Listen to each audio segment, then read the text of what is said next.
আসসালামু আলাইকুম। কি অবস্থা সবার? সবাই কেমন আছেন?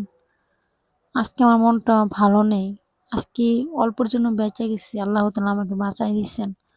আল্লাহ তাআলার অশেষ রহমত ছিল। নানুর বাড়ি যাচ্ছি, যাওয়ার পথেই অ্যাক্সিডেন্ট হইতে নিচ্ছিল বাট হয় নাই। ভিডিওটা দেখেন, দেখে অবশ্যই বলবেন দোষটা কি আমার নাকি ওই বাচ্চাটার। আসলে বাচ্চাটা যেমন ভাবে দৌড় দিছে, আপনারাই বলবেন যে দোষটা কার। ওকে, আপনাদের উপরে আমি ছাইড়া দিলাম, আপনারা বলবেন যা বলার।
এই যে সেই বাচ্চাটা কিভাবে দৌড় দিছে দেখেন, আপনি একটু ভালো করে দেখেন।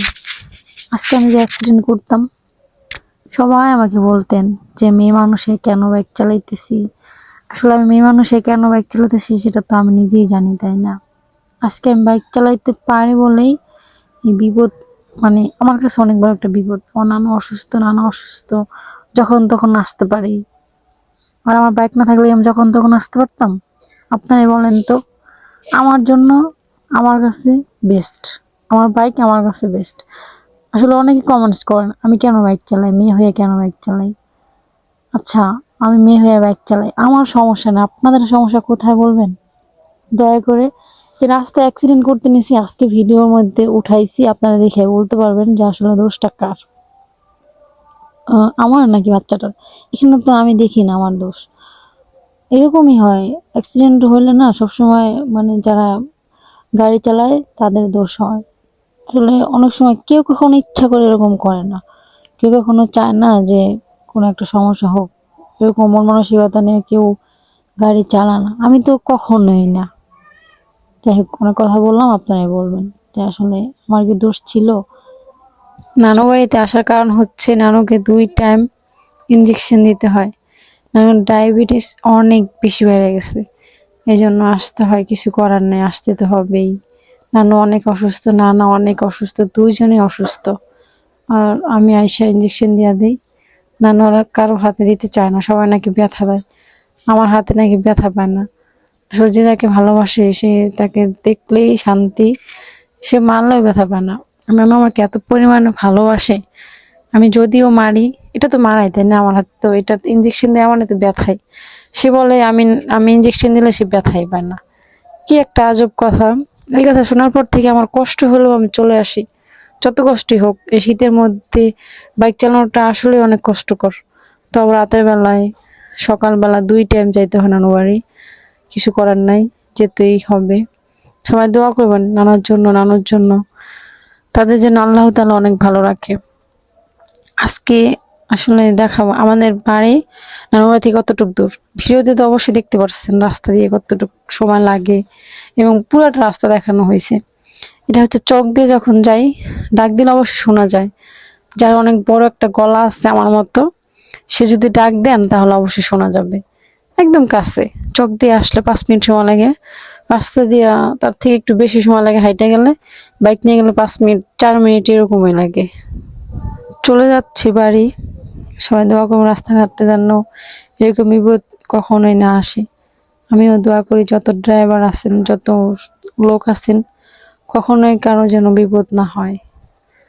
বাই বাই নানু, নানুকে বাই বাই জানাচ্ছি। নানু বলতেছে থাইকা যা আজকে, আমি বলতেছি না চলে যাই, আবার কালকে আসবো। আসলে এখানে আসলে আর বের হওয়া যায় না, সে শুধু বলবে আজকে থাইকা যা, আজকে থাইকা যা। নানুর কাছে আমি যতই থাকি তার মনই ভরে না, সে শুধু বলবে আরেকটু থাক, আরেকটু থাক। মানে এত পরিমাণ ভালোবাসে, আসলে বইলে শেষ করা যাবে না। যাই হোক, সবাই দোয়া করবেন আমার কলেজার টুকরার জন্য, সবসময় যেন আল্লাহ তাআলা ভালো রাখে। তার জন্য আমি কত কষ্ট করি দেখেন, এই শীতের মধ্যে চলে আসি।